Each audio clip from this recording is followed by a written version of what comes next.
Welcome to 2024, everyone. I had an amazing year in 2023, so many exciting adventures with the Boat Princess and boating in general around the world. And 2024 is set to be just as exciting. So I look forward to sharing with you some incredible stories from incredible people in 2024 all over the world. Take care, guys, and I'll see you on the water soon.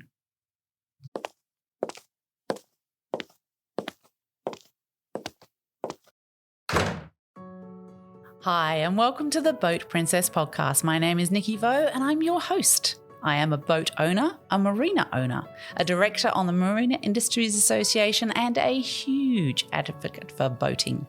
In this series, I'm sharing the stories from every nook of the boating industry with the intention of encouraging more women to join me and for more women to get behind the helm too. I want to share the experience and opportunities of boating, of the boating industry, and I want you to join me as I bring the conversations and answer all the questions you've had. Boating is not just for the glamorous and rich and famous. It's full of beautiful and interesting people making the most of our natural environment and getting out there, enjoying the waterways. So let's let off the lines, take over the helm, and escape to the world of boating.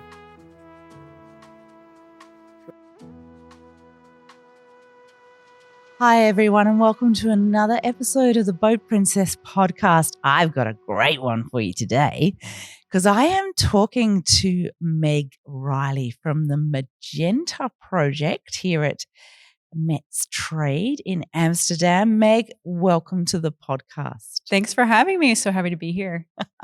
This is a really important project and we need to tell our audience about this. So tell me your role as executive director at Magenta, but a lot of the other people involved in Magenta are actually volunteers, right? Everyone.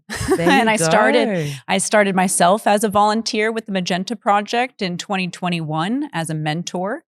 That is the main, flagship program of the Magenta Project, a international nonprofit to really help advance more equity and inclusion in the sailing industry. So we have a network of volunteers from around the world, from our esteemed board members who are our executive leaders, both in sailing and in their own, brands from Investec to Burger King. Yeah. And then also all of our volunteers and a lot of past mentees, mentors. It's just a global community that really wants to support each other. So we have a shared mission and it's not hard to get people to want to invest in that. That's fantastic. So how did the Magenta Project come about? A great history story. I think people may be familiar with the Team SCA of the Volvo Ocean Race, all-female team. They were shown their boat, and one of the female crew members had famously said, "I'm not sailing around the world on a pink boat." And they said, "Well, that's great because it's magenta." So that's how that came about. I think it's really about also women redefining femininity, our space within a co-ed sport. And so I think magenta is a color that it's not pink, it's powerful. It's the Pantone color of the year, which embraces innovation and, just people who are changing the context and color of our world. And I think it's a really appropriate color to build that entire idea around, really. And who actually started it? It was Team SCA, crew members of Team SCA coming out of the Volvo Ocean Race, really by a debilitating need, essentially. These women had just triumphantly sailed around the world. They had placed first place into Lorient, so it's not like they could not compete. However, they look around at their other male counterparts on other teams who are already receiving phone calls, offers, and everything before the race even finished. And yet these women were not getting phone calls. They were not getting recruited despite them proving themselves on as a equal playing field with the men. So this was really out of self-advocacy, a need for that, because nobody else is going to advocate for you. So as a group, they said, this is not right. We need to do something about this. So what can we do?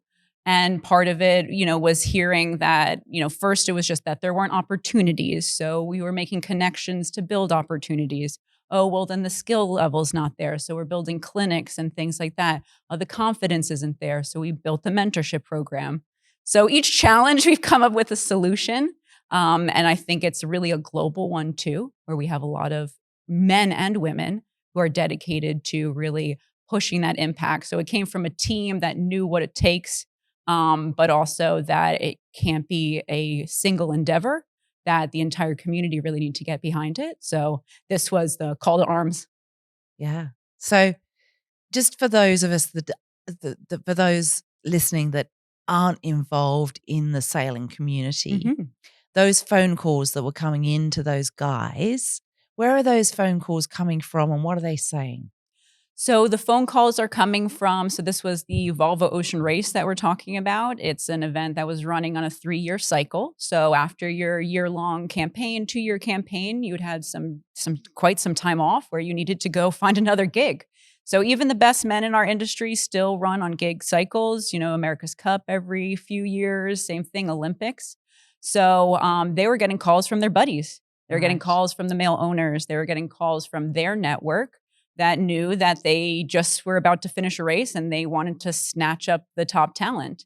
Unfortunately, the owners or whoever weren't seeing it the same way to then call these women, or maybe they just didn't even have them in their phone books. Yeah. The connections weren't made. An all-female team then can also be isolating where you don't have those connections. So we're definitely pushing for co-ed teams to connect women, to not separate them, and so that we can really help elevate talent and have everybody invested in the responsibility too, that it's not just the women, that it's the men that need to want to invest in training and providing opportunities, because we know that we've had centuries of, being behind and we have a lot of time to make up for. Yeah. Yeah. It's great that you're really focusing in on a real need. And how are you focusing in on that? What does Magenta Project actually do? So our flagship program is the mentoring program. That is a 9-month scheme. It's been running since 2018.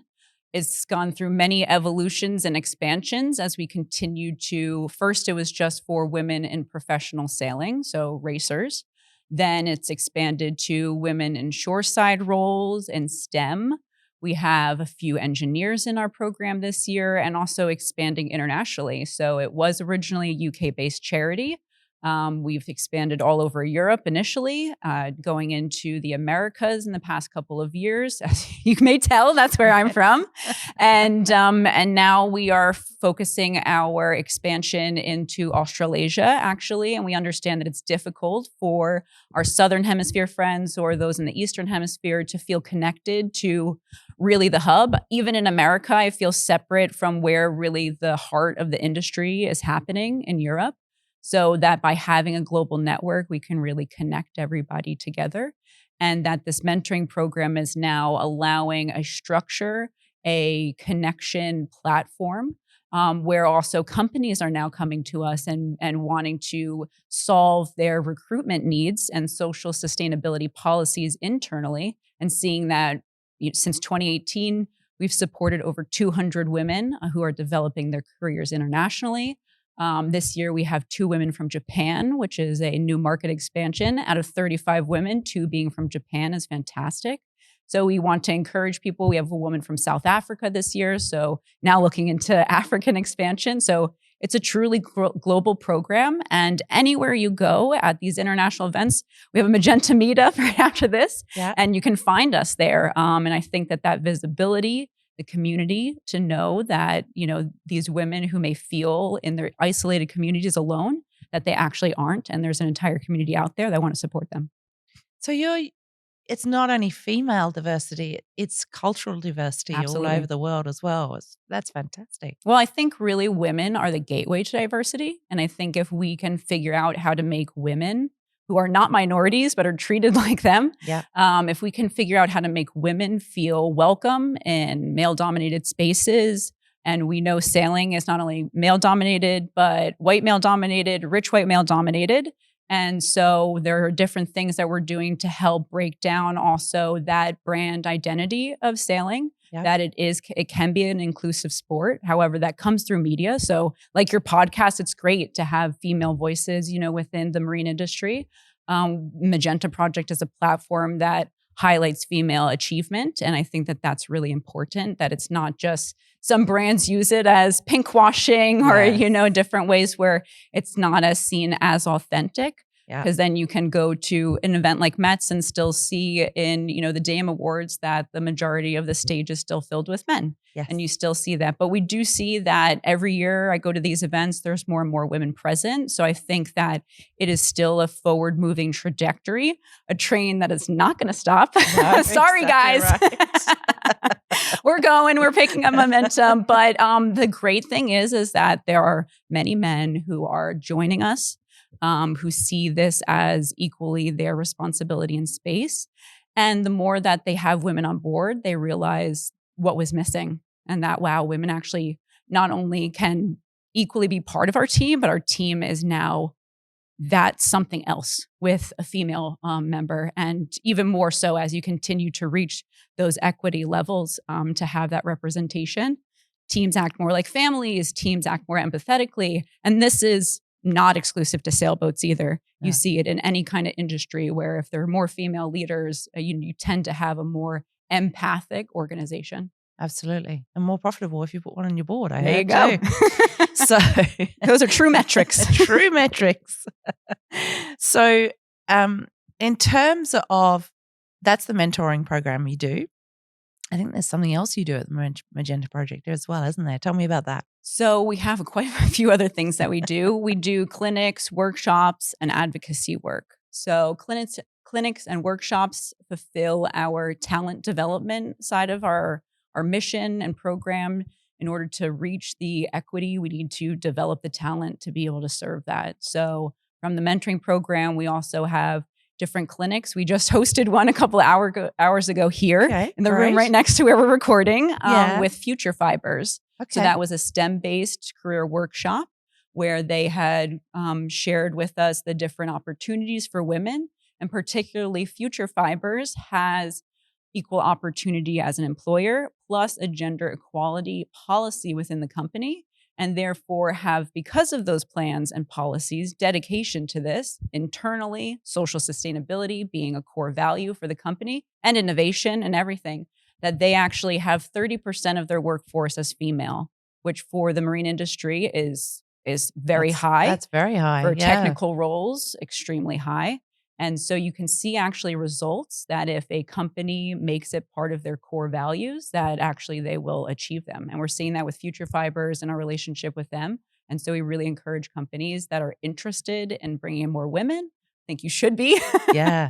See what you're missing, really. Yes. When you know what you're missing too, if you do have female members, and I know that the recruitment issues are there in terms of accessibility, confidence, training, and we're working really hard to break down those barriers, but also encouraging companies to come to the Magenta Project to discuss these needs because they don't often have the expertise. The policies are written by men. How can you fit that into, that different way of thinking if you don't think that way? Yeah, absolutely. And, there is a saying that what you focus on grows.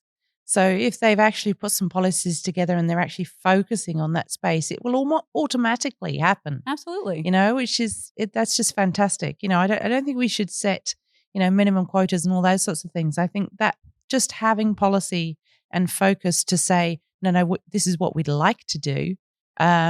Always recruiting based on skill and ability of a human, not whether they're male or female, but of a human. And then just focusing on that and actually having policies in place, actually being ready for those female workers is a massive way to actually move everything forward within all industry, isn't it? Mm-hmm. So that's really exciting. Yeah, that's great. So let's go back a little bit about you. Okay. Clearly you are a person that has a real passion for sailing and an ability in sailing. Let's go back to where that really started. Where was it in your childhood? Was it in your... Oh, we're going way back. Yeah. We're right. We have time for this. Yeah, absolutely. Tell us all So about I it. guess I could blame my father starting. I grew up, he was in the Navy, not because he was a patriot, but because he read an advertisement that said, see the world, join the Navy. Okay. And so he did. In his 20s, I came across a similar advertisement in my 20s, which was the Clipper Around the World race that said, no experience required and go sail around the world. Oh my goodness. So for me, and that was 10 years ago. Okay. 10 years right now. I had just probably taken off to go to do the Southern Ocean from That was Cape your Town, South first Africa. experience of sailing? Okay, so yes. Oh my goodness. That's I grew up on a powerboat in the Jersey Shore. So definitely, and my dad was in maritime engineering, safety projects, rebuilt the levees after Hurricane Katrina. So I always grew up around the water, had an appreciation. Wanted to be a marine biologist as a child until I took biology in high school. And I was like, I do not want to. No, I don't want to memorize cell walls. I wanted to go play with dolphins. I had a business degree. I studied international business and Japanese in my universities. So no, I was not expecting to go be in sailing a sailor. I was working at Young & Rubicam, a global advertising agency in New York City. I got my dream job. It's the job I wanted. And then I was like, this is it? Oh, okay, this is it. And so I saw my trajectory. If I wanted to go anywhere in the company, head down 10 years, maybe some growth. I came in at a high level, serving within the executive team in corporate communication. So I wasn't executive serving the executives, but next step up was executive, and I was nowhere near getting that. So come in 9 to 5, do what you need to do, and maybe you'll get there. That wasn't a great offer for an ambitious person like me, in the sense of I need growth, I need something to drive me forward, not just sit and be a cog. So it came across my desk. Part of my job was to go through the industry news every day and put out a newsletter to our 10,000 employees around the world. And so that day just decided to check CNN. I'm going to give Shirley Robertson a shout out too. She did CNN Mainsail. They had a whole article then about the Clipper Around the World race. Okay. The headline was people who leave their day job to sail around the world. I clicked it. It couldn't load fast enough, the page. My heart was in my throat. I had such an emotional reaction to reading this. I'm even getting a little emotional now.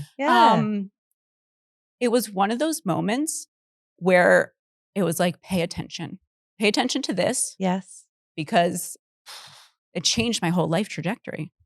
It was almost like your angels tapping on your shoulder and saying, hey, you need to do this. Oh, like, trust your gut. My gut was like punching me in the face. Yeah. It's like, if you don't have butterflies, if you can't tell that reading an article is just giving you this absolutely emotional reaction, keep going.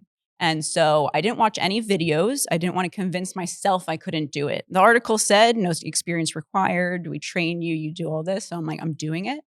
I didn't want anyone to tell me no, even myself. Yeah. I didn't tell my parents. I didn't tell anybody I applied. Wow. I did the application. I had an interview, and I wasn't expecting to get the offer at the end of the phone call we think you'd be a great person to be on the Round the World race. Caveat, $60,000 price tag on the head. I had just finished school, still had student loans, was not making anywhere near that. But that was not going to, I knew what the price tag was. It was strategically hidden at the end of the article. I did read the whole article. Yeah. I knew what I was applying for. But again, I did not want anything to prevent me or say, no, I can't do this. I just knew I had to. So I started pitching companies, and I was almost about to give up. And then finally I found one that we had good alignment. I pitched them on sports connection in terms of cultural connections, global connections. They were a new budding sport company. And I then got sponsored by them to go sail around the world. And I visited different schools in each port, sharing my story and really then trying to inspire the next generation. I was 23 at the time when I did it. Yeah. So I was the youngest female to do that race from America at the time. And then after all of that, we won. My team won. No way. Yeah. So we won out of 12 boats, which was amazing. I met my husband. on the team. So that was also amazing.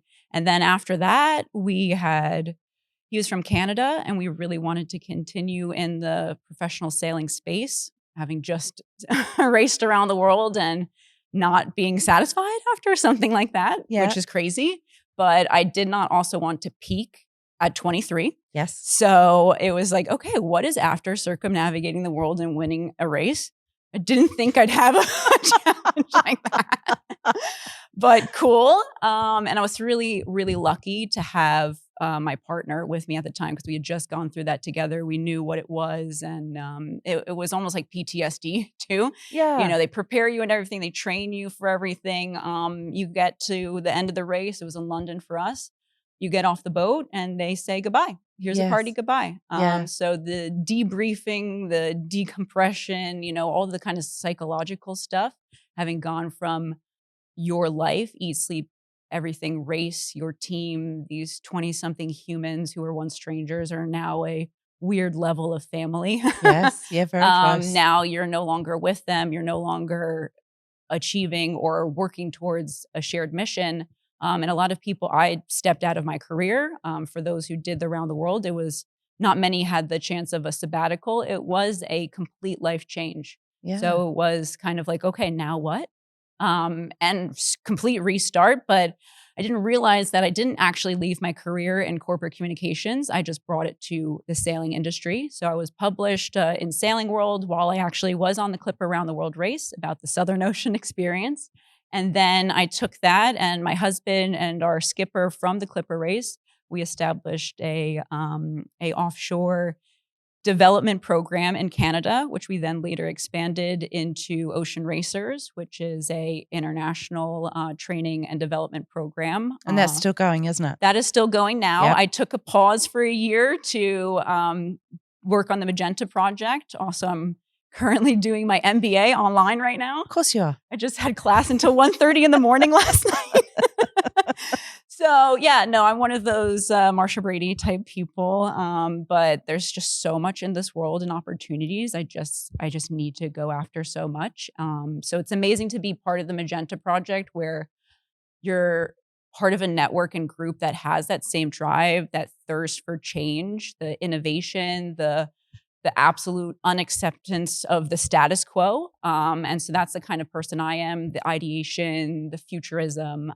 So it's amazing to be part of a program that does that. And then also having my own entrepreneurial endeavors. Yeah. And then I also work for the St. Martin Heineken Regatta in managing marketing and media. So Okay. I'm a person who, luckily, my recreation is my job. Yeah. Well, it's like me.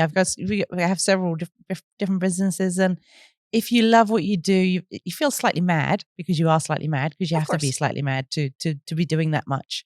But you love it, so you don't mind doing it. So you just get on with it, right? Absolutely. Yeah. So I just want to unpack a few things in that. There was a lot in there, because okay, first, Shirley Robertson, you mentioned, what an incredible woman she is. We have interviewed her on this podcast. So if anyone hasn't heard that one, please go back and have a listen to Shirley, because she is an incredible high achieving sailor, 2 gold medals in a row, which is just massive. But also an incredible communicator with her abilities with CNN and her now. I mean, I've seen her as an MC at the World Marinas Conference, and she's so prepared. Oh my goodness, she's an incredible, very high detail person that really does everything to the absolute best she can. You know, she's really inspiring to listen to. So we'll just point that out while we're here. For sure. And then your moment of talking about coming back, having circumnavigated the world and suddenly feeling a bit sort of, ooh, that reminds me of my interview with Kay Cotty and how she came back into Sydney Harbour and literally wanted to turn around and go back out again. She did not want to get off that yacht. And I think that is a really interesting area where perhaps we need a bit more work done for these major events that women do and men do, that it kind of changes their world in a way, and they come back to normality, and it's a bit of a shock, really, isn't it? Absolutely. Yeah. I think we all experienced this after COVID, right? Yeah. We all went through this crisis together as a global community, and we never were told when the end was. We never were debriefed on it. We never came together and be like, that ended. This is what happened. This is what we're taking from it, and this is what we're taking forward. I think that that's probably one of the biggest disservices right now, is because the entire world is that sailor coming off a boat, just completely perplexed, trying to figure out, what are we doing now in this new world? It's a world that I left, and we were all on a boat during COVID, Yeah. and we all came back to port, and it looks different. Yeah. And so what are we doing here now? And I think that that's what's missing. Any corporation that would have gone through a crisis like that would have had serious debriefing, everything. So I think as a society, that's kind of what's missing. And then from a sailor perspective, an individual level, the debriefing, it's the same thing. Every time we come back after a race, it's super important to spend that time to do that, because it closes it too. It allows you to, any emotions and things that are part of that, you can put a bookend to it and hopefully not carry it forward. But I think that you see it in military, that people who then leave service and are not properly debriefed or have the therapy or support have the PTSD, can't handle, because what they didn't close the book. Yeah. They keep bringing it forward. And I think that those kind of skills, and really and maybe this is a more feminine way of communicating and behaving, to be able to be truly candid, empathetic, and understanding as human beings, that we are human beings. Yeah. Yeah. We have vulnerabilities, we have needs, we have emotions. And I think that sometimes people are a little afraid because women are more comfortable with sharing, and Yes. men are on the opposite side of the spectrum and Absolutely. not. So how can we all come together to be able to find a happy balance where we can go through these crises together, to come back and reacclimate back to land life or whatever it may be, and take that forward in a positive way.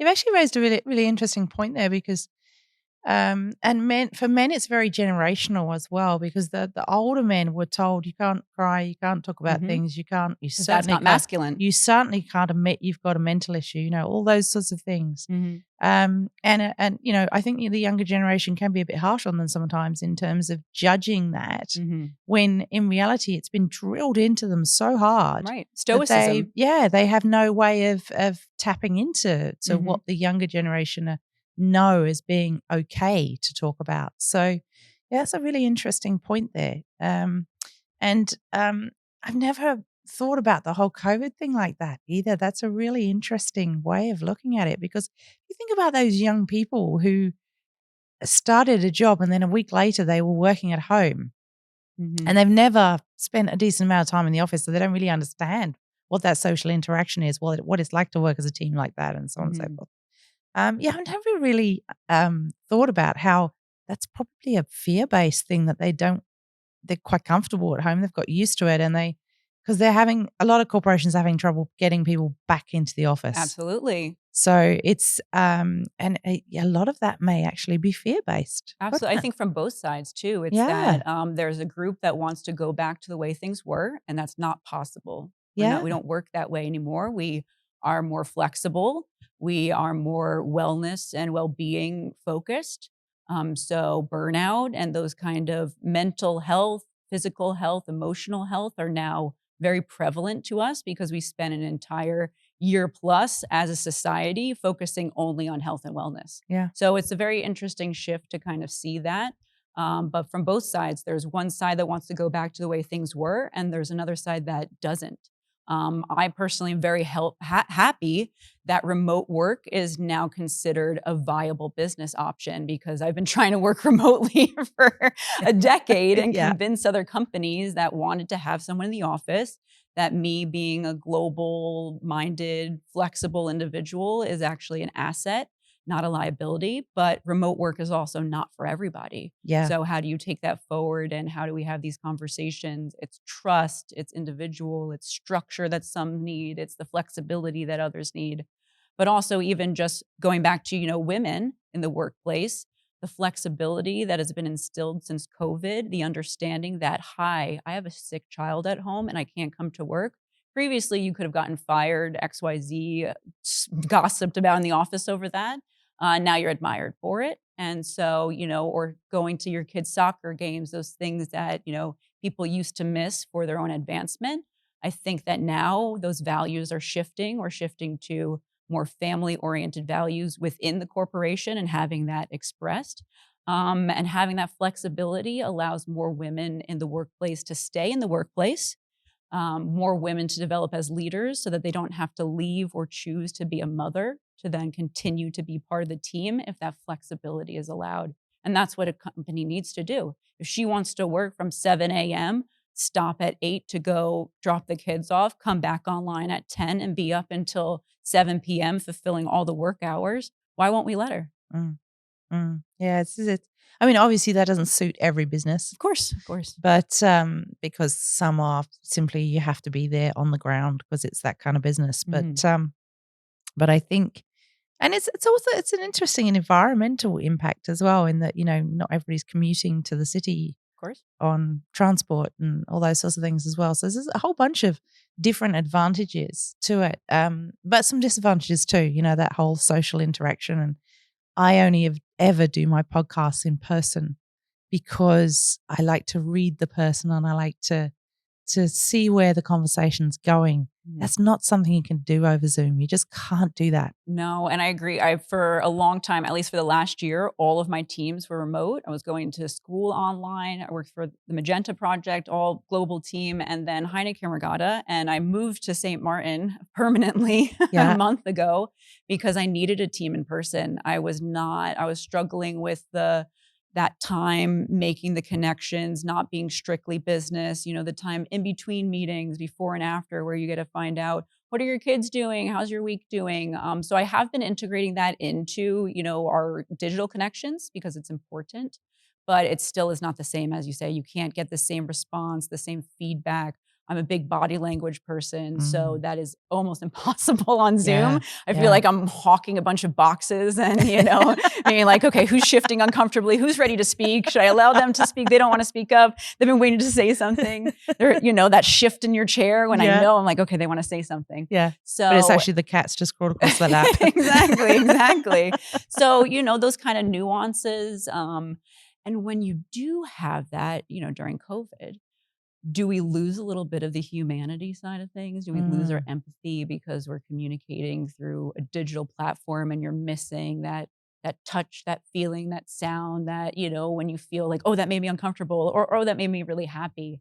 That sometimes a little delayed or doesn't even exist on Zoom. Yeah. Or that you need a hug. Yes, that is that, that moment when you look at somebody and you think you need a hug. Yeah. And you give them a hug. Exactly. Yeah. So, because humans are humans. Mm-hmm. Yeah. Let's not forget that. Yeah, exactly right. So before we continue that amazing interview with our current guest, a little interlude from us here at the Boat Princess. If you'd like to be a guest on the Boat Princess, simply send us an expression of interest to our email at info@theboatprincess.com or send us a DM on Instagram. We are The Boat Princess on Instagram, and we'll send you our media kit and details as to how we work. The podcast is incredibly popular worldwide, and there is nothing like getting 45 minutes or so of somebody's ears entirely dedicated to what you're trying to achieve, or perhaps what your company is trying to achieve. So we look forward to hearing from you. So you've done the round the world. Mm-hmm. I can't believe that's your first experience in sailing, but anyway. I went on a sailboat with a glass of wine, but I didn't touch any lines or anything. So most of us go sailing with Dad in a GP14. Yeah. Well, that's what I would do. No, my first boat was a 70-footer. It keeps getting smaller though, so I'm definitely the opposite of the OptiTrack. But it just proves there's many pathways into the sport. Exactly right. So that you've done that. What's next? That's the greatest question. I actually, during COVID, I learned to not obsess with what's next, because there was a year-long period where that was not an answerable question. Yeah. And as a futurist, as a Capricorn, as somebody who always wants to be planning, scheming, everything, that was an extremely difficult thing to learn. Yeah. It was not a skill that I had anywhere near mastered or even accepted. I did not want to accept comfort. Yeah. The stagnation. Yes. That to me was that's how you grow dust. Yes. Yeah. So yeah, that was a challenge. But now I really enjoy now. Yeah. It's amazing what the Magenta Project is doing right now. But the future, there's a big future for the Magenta Project in developing and really bringing on more industry leaders and getting them involved in this cause, because we need that. Yeah. So that's the next big step for me over the next a year or so, to be bringing in industry partners. Also bringing these solutions into the corporate world. So I went from corporate world to sailing, and wow, I want to go back to corporate. Yeah. Because I've found that the parallels between onboard and the boardroom are incredible. Right. A co-ed professional sport, one of the only at this global level.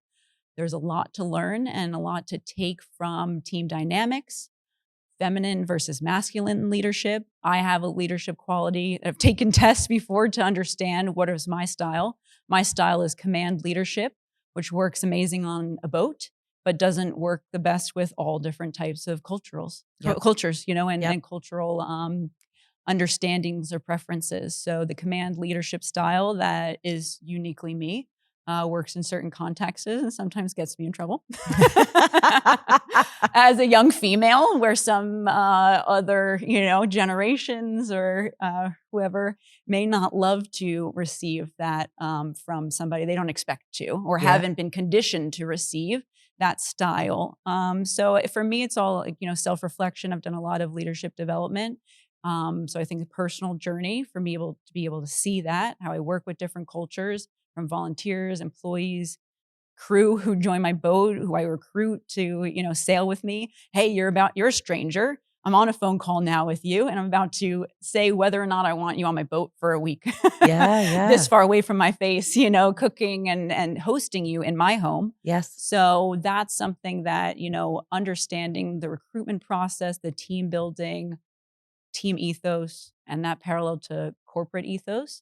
That's what I really want to bring back to the business world, because there's so many great learnings. And if we can figure out how to make men and women work together in harmony off in the middle of the ocean, where Mother Nature's trying to destroy you, the boat may not be playing game either, and that you actually have to work on it as a team or you will fail. That I think is it's critical, right? It is actually life or death out there.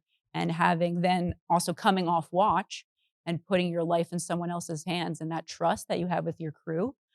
I think that taking that to then corporations, and when they talk about risk and all those kind of things, let's put it in perspective. And then how do you build a team that can survive crises, that can overcome, just challenges, and also manage risk in the best way for the team. And tolerate one and each other on it, because when you're out sailing and you're doing your 4 on 4 off and all that sort of stuff.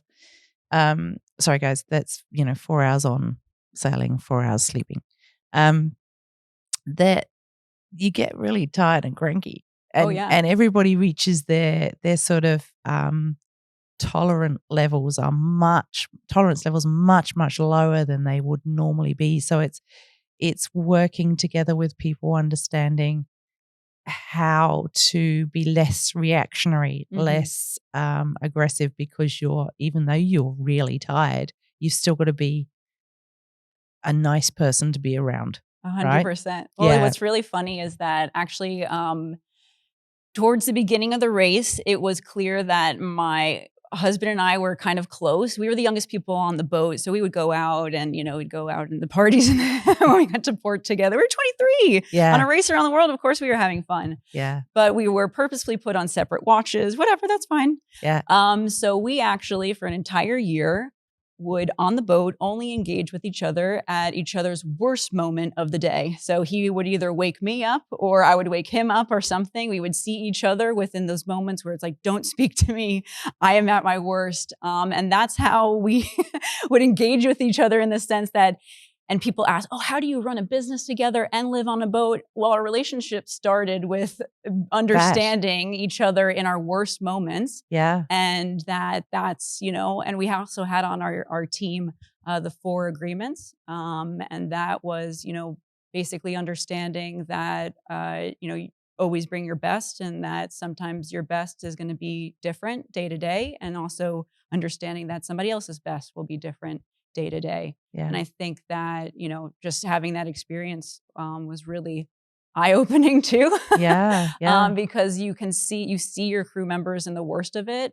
And you also were just that person that was being woken up. So you come to wake them up tenderly, and you want to get in that bed too. So being late for watch, for example, sometimes people don't realize, when you're late, oh, it's just affecting me, blah, blah, blah. On a boat, if you're late for watch, you're stealing somebody else's sleep time. Yeah. And that really emphasizes the responsibility, accountability within the team. And just that, and that, accountability to your team member is what drives those extremely close team dynamics. Yeah. Yeah. Amazing. So you've met your now husband. Yes. On that round the world race. You've finished the round the world race. Tell us what happened at that point in your lives. Oh, so we had no idea what we were doing.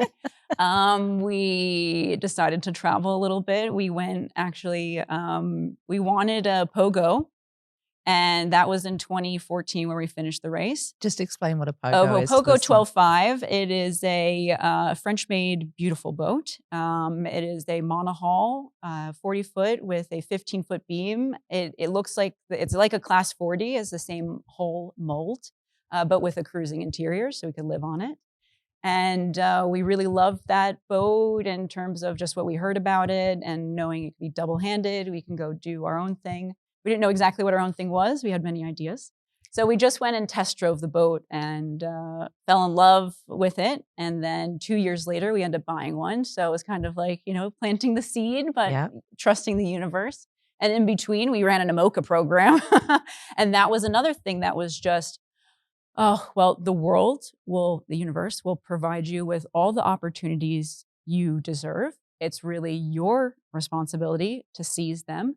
So that's what it was for us, is that we had an amazing opportunity through connections in Canada, that there was this Canadian-built AMOCA that was available and needed help to resurrect and bring her back to the other side of coast to coast from Canada. And we put a team together, raised funds. We were the only Canadian team at the time to do that. And it was all youth-based program. And that for us has really we created something. It's like the Magenta Project. We created something for ourselves and our need, and that we saw it was really not a lot of next generation. So our whole thing was youth development, and then seeing that need and how we could fulfill it, seeing Clipper as a training platform, but being one of the few ones. And so we kind of took that model and optimized it to the platform we wanted to offer, took it from Canada, then to, the AMOCA 60, we were trying to do this, raising funds, executive crew, and it was not a good training platform because of the costs associated and how high performance and the aging boat. Then we went to the Pogo 12.5. So, sometimes the model may not work because it might not be the right platform. It might not be the right time. It might not be the right message. So there's many times where I've failed at one thing and have come back around. The university I'm at right now rejected me 15 years ago in undergraduate. Wow. But I applied again and I got in. So, you can still achieve your goals if you think that they're worthy enough to continue to revisit. Yeah, love that. So the Pogo, you have the Pogo? Yes. You're living on it as well as? I lived on it for 6-7 years through COVID, actually. Spent lockdown in St. Martin, which may sound like a dream if your business is in sports, travel, and events, which then were all canceled for an indeterminate amount of time. It ended up being over a year for us. And for me and my husband, we were both wrapped up in the same business. So there's no diversification. We our business got shut down within a notification that went out Yeah. globally. And that was a week. It was a week after Heineken Regatta, and it was a week and a half before the BVI Spring Regatta, where I had crew that were supposed to be coming in and money spent. So yeah, it was Tough. It was tough, but then Yeah. that was an experience where there was nothing I could do. It did not matter how hard I tried or whatever. It was literally just circumstances that were unchangeable. And so then there's a level of acceptance, and then trying to figure out, okay, do you just accept and wait, or do you accept and pivot, accept and try something else? So there's a lot of that. A lot of all the above. So did you pivot? I think, yeah, I pivoted with just my attention, in terms of, wow, okay, we had a lot of growth. We had a couple of setbacks in the business initially. Our first season running in the Caribbean was post Irma. Just explain to the listeners what you actually did in your business. Absolutely. Yeah. So Ocean Racers is an offshore training and racing program. So we would have individuals or teams joining us for either offshore passages. So it's about a week long between New York City and Bermuda, for example. We did that trip many times, New York City, Bahamas. We would do it twice a year usually. And so people would join us to sometimes go offshore overnight for the first time, cross a body of water, big ocean level for the first time. We've had, transatlantic crossings. We sailed 4,000 miles away from home to participate in the Rolex Middle Sea Race. In 2018, it was an all-youth team from North America. So it was amazing just to get there under our own keel. And it was an incredible, double-handed to get through the Mediterranean. We did a whole a documentary series. So if you're interested, what happens on a boat like this with young people trying to achieve a dream goal together? It's called Surviving the Middle from Ocean Racers. And so that was our whole Middle Sea Race journey. And then where can they find that? That's on YouTube. Okay. Yeah. Cool. So you can go on YouTube, Ocean Racers, Surviving the Middle, and follow our team of, under 30s who took on two husband and wife couples, actually, and co-business owners as well. So you get to see a little bit of those dynamics. Mixed crew, male, female, all young and enthusiastic, and in a space world, that part of the Mediterranean we'd never raced in before. And so it was a really crazy experience. And then coming out of it, there's also the raw version of my hand cam when my husband and I were just double-handed leaving Malta to get back to out to leave the Mediterranean, because it's November that time. Yep. Highly unrecommend sailing in the Mediterranean around in November. There's many, many weather reasons. There are medicanes and things like that. So yeah, we got into one of those. Mm-hmm. It went from 40 knots upwind to 50, 60, 70, 80. Ouch. Boat knocked over completely. It was insane. So yeah, that one's called The Time We Almost Died in the Med. Oh my goodness. But that was a full raw, hand cam one, Blair Witch Project level, before and after, because I was not picking up a camera in the middle of it. Yeah. At one point we had just the storm jib up.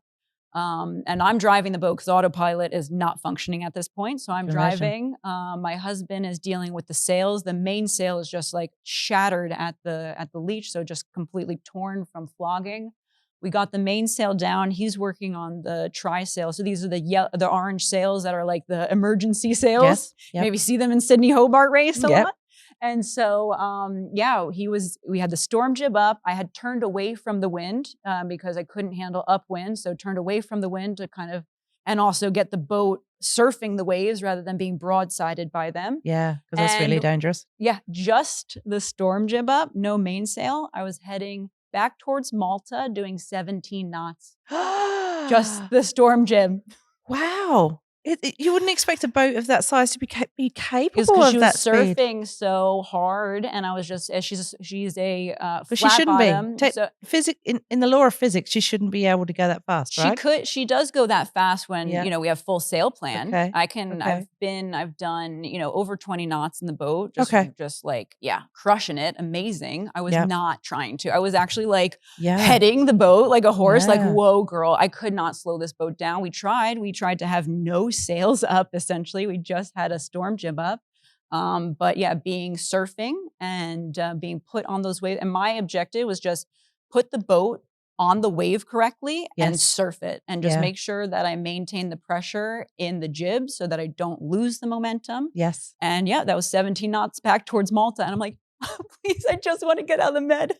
Oh my goodness. I do not want to be going that way. Yeah. So yeah. And we're in the middle of a TSS, traffic separation scheme, where you should only cross it perpendicularly, and our AIS is off. So we're doing pan, telling everybody we have no control over our vessel, and they're like, good luck, we're watching you. Oh gosh. Yeah. So that was a time. But yeah, it's often those times where, like, the boat, I always say, this boat is stronger than our crew because she's been through that and I know, but then also it built my confidence. So 40 knots, no problem. No 50, problem. I mean, I'm paying attention. Yeah. 60, I know I survived. 70, 80, I never want to see again. See it again. But also I know it's survivable. And I think that that's also how you build confidence and everything offshore. Your oh shit meter just continues to raise. So, it's like, okay, my baseline used to be this and I used to be afraid of 30 knots and now that's child's play. Yeah. And it keeps going higher. I hope that there is a limit personally. Yeah. But being on the Clipper Around the World race and doing the Pacific leg, actually, I had not realized that I was setting limits for myself and that my body was capable of way more. But if I did start doubting it, there's that Eisenhower, or I forget who it was, one of the American presidents or something, said something like, if you believe you can, or if you believe you can't, you're right. You're right. Yeah. Exactly right. And so that kind of thing is just like, for me, that's what it was. And that's what I dug into. And also, this may be a little woo-woo, but I'm going to go for it. Yep. We don't mind woo-woo. Good. I really tapped into what I felt were internal energy houses. Yep. So a physical energy house, a mental energy house, and an emotional one. And knowing that actually you could top up ones that are depleting by sourcing from the other. So if you are physically depleted, your mental and emotional strength can top up that physical energy house.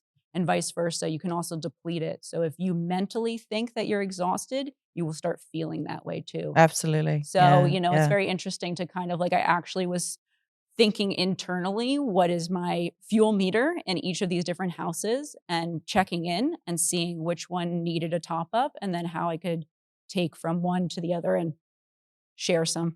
Yeah. Because often our bodies physically give up, but if mentally we're strong, we can keep it going. So yeah, that's what athletes do all the time. Absolutely. Right? All the time. Yeah. So, okay. So you've had some pretty amazing sailing experiences. When you talk about the business, crews coming on board, so do they pay to come on board, or do you get sponsored, or how does that work? So it is a I wouldn't say for-profit business. Yeah. I would always say it supports a lifestyle. Yeah. So I wouldn't recommend anyone getting into charter businesses for profit. Yeah. But it supports the boat. And now also it's a critical point, right? So once we've paid off the boat, then we can get to the point of generating some more revenue and everything. But yeah, people join us for a week. And when I'm doing my recruitment calls, when people apply, usually spend an hour asking them what their sailing goals are.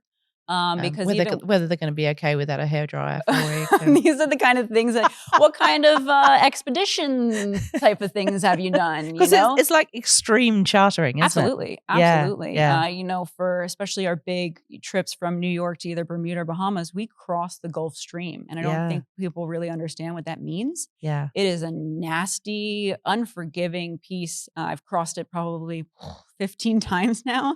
It feels like each time is different. Wind over current is the worst forecast you can get. I've had square waves. I've had rogue waves. I've had, absolutely insane, or motoring across, which is like what you always hope for. So yeah, I think that it's putting people in experiences that they wouldn't put through themselves to gain that confidence so that they can then maybe do it. So we have plenty of boat owners who join us who are like, I have a boat. I want to actually go sailing, get down to the Caribbean. Yeah. but I've only ever gone through the Long Island Sound, or I've only ever gone as far as Florida. So what am I doing? And I think it's really about experiencing it for yourself to then see you don't know what you don't know. Yeah. So then when you start to know, okay, now I know what I don't know, and how can I build that and supplement or train or whatever. And that's really what we offer. And it's kind of like a point along that pathway. But also going back to understanding people's goals, what their personal goals are. A lot of times we do races. I cannot guarantee, it's very difficult to get a group full of strangers who have 1-2 days of training to be a high performance winning team. Of course. My boat also, there's handicap ratings. It's not, it's not a rule breaker or, rating designed for the ratings. So I have to manage expectations too. And the best thing for me, because a lot of people, sailing or racing is about winning. I need to make sure that the people who join my boat, that is not their primary goal. And if it is, then I explain to them that that's not what I can deliver on. But what I can deliver on is the training, the experience, and everything. And so for, that's where I think even companies really need to dive into that, because there are corporate goals, profits, metrics, whatever. But there are individual team members with individual motivations. And if you don't know what those are, you don't know how to serve that team member. You don't know how that team member then serves the team mission if it's not in alignment with the company mission. And so I think and what kind of my next steps is, how do I take that process that I went through of making complete strangers functioning team members? How do I create that team environment before they even step on board the boat, through communications, through messaging, positioning, everything, the actual getting them onboarded, that onboarding idea, it's getting on board. The same thing with companies. So I'm actually working on a book right now entitled that. Cool. To get on board and working through the parallels between team building on board a race boat and what companies can learn from that. Absolutely, because it literally is called onboarding. Exactly. Yeah. You took it from us. Yeah. Or showing them the ropes. Right? Exactly. Showing them the ropes. Mm-hmm. Yeah. I mean, I think sailing is an incredible thing for kids to do. I went to an event at the Cruising Yacht Club of Australia before we traveled over to Europe just a couple of months ago. And when we came in, there were 12 boats and all these young people that were actually competing to be in the America's Cup and the Youth Challenge and the Females Challenge in the America's Cup. It was a camp for that. And they all came in and they were all clearing up the boats, putting them away, putting the sails away. And I looked at all these young people taking responsibility and tidying something up and thought, oh, wow, we should have every teenager sailing. Right? Exactly. Because it's fundamentals, taking care of things, making sure that everything's done correctly, and responsibility for your teammates, that the boat's ready for the next one. Absolutely. So I think there's so much in sailing, and I think we really need to push sailing as something that kids should do, because it teaches them so much. Absolutely. Just so much. But even I think also back to corporations too, I've seen corporate team building on sailboats, and it's amazing because you have CEOs being humbled or working alongside their lower level employees. It's a matter of understanding systems too, and how everyone functions and has a role. But if that one role can't fulfill, then the job can't be completed. Yeah. The evolution cannot be gone through. Yeah. And so it's really important to understand not only that, but a respect for every role on the boat, that you can't do everything either. Yeah. That offshore especially, that skippers need to sleep. Yeah. That CEOs need to allow their CEOs need to sleep. They need to allow their employees to have the accountability, the empowerment to be able to also keep the ship running. And I think that there are, a lot of things that from kids to adults can humbly learn from being on a boat with other people in nature. Including resilience. Absolutely. Big level of resilience. Yeah. So this has been a fascinating conversation. Amazing. Thank you so much for being on the podcast. We have done a whole 56 minutes. Amazing. So we better finish up and let our amazing listeners get back to what they normally do. I've had some fantastic feedback from our listeners recently. They really enjoy the podcast, and I certainly enjoy putting it together. And I absolutely adore meeting people like yourself who've got such great stories to tell. And the Magenta Project is something that everybody needs to know about, especially women. And I guess we need to tell them, therefore, where can they find you? Absolutely. So I hope you can find us at some international events, but we'll always let you know. You can follow us at the Magenta Proj. Yeah. themagentaproject.org. So we are on Facebook, Instagram, LinkedIn, and we have Facebook groups. We have WhatsApp groups to connect women who are interested in different things. Our mentoring program is annual. We're currently in the second month of our 6th cycle. So if anyone's interested in applying to join the mentoring program, look out. Applications open every August. And we look forward to receiving some new applicants from around the world. And what help does Magenta Project need at this point? The Magenta Project always needs support on a variety of levels, everything from mentors. We always are looking for new mentors to join us. We just launched. And by mentors, you mean really good sailors that exactly. have People like yourself who are, we have Nick Douglas, who's a mentor. Yeah, she's great, isn't she? She's looking after Maddie, isn't she, in Australia? She had Maddie last year, and now she has Arisa, who is from Japan. Fantastic. So actually, I brought in Nick initially because we wanted to do more media training. But Nick is one of those great connectors, and a lot of these women just need that. So both of her mentees have been based in Sydney, and she's done an incable job. She's making an those amazing connections. Bundle of energy, Nick, Absolutely. too, isn't she? She's an advocate. She's, an ambassador. She is there, and the guys love her, the girls love her, and those are the kind of more people and personalities that we need to put out there, and making, everybody feel comfortable with each other. And so, I think that's like a really big thing in getting for more mentors. If you are an expert within the maritime industry, we may not have a mentee for you this year, but we put you in the database, or we reach out. We have clinics, workshops, webinars. We bring in experts all the time. We're looking for corporate partners, and that can be from the industry level who want to support our programs like the 69F foiling team that just recently launched, to our mentoring program, any of these clinics. We do panel discussions. We did a whole series for the Around the Ocean Race. And then, donors, of course. Yes, of course. We do a lot based on, people donating their time. So we always welcome that. But funds are always critical and very appreciated. And we are very grateful for the funds we have received from private endowments to just recently. We got the Dame Charity of the Year Award here at Mets. Which that was great, wasn't it? So amazing. And less than 24 hours earlier, we received the 11th Hour Sustainability Award at World Sailing. So these are moments where it's like, hey, the industry is now paying attention. So if you're listening, if you're interested, please get in touch. Contact at magentaproject.org. is the first, I'm the gatekeeper. So I'll pass you along to whoever if you're interested. And we welcome everyone to join this global community and shared mission. Thank you so much, Meg. So great to have you on the podcast. Really appreciate your time. Thanks. You can advertise your business right here on the Boat Princess podcast. We have a targeted audience of boaters and those in the boating industry that you can talk to through our advertising, in between interviews, or perhaps throughout the season as a message in our intros and outros.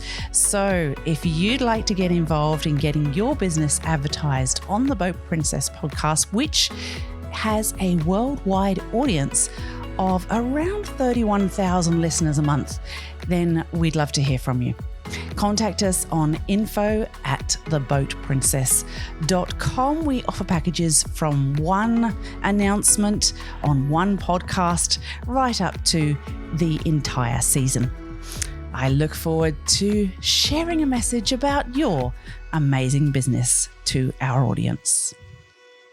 you'd like to support us in a small way, the best way you can do that is by reviewing the podcast, or if you go to my website, theboatprincess.com, and click on support the podcast, you'll be able to buy me a coffee, and that will help this passion project be funded for just a while longer.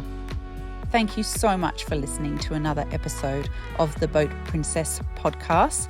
I hope you've enjoyed it. And if you'd like to know more about what I do and where I am, then you can follow me on Instagram at The Boat Princess. You can also sign up to my newsletter on my website, which is theboatprincess.com.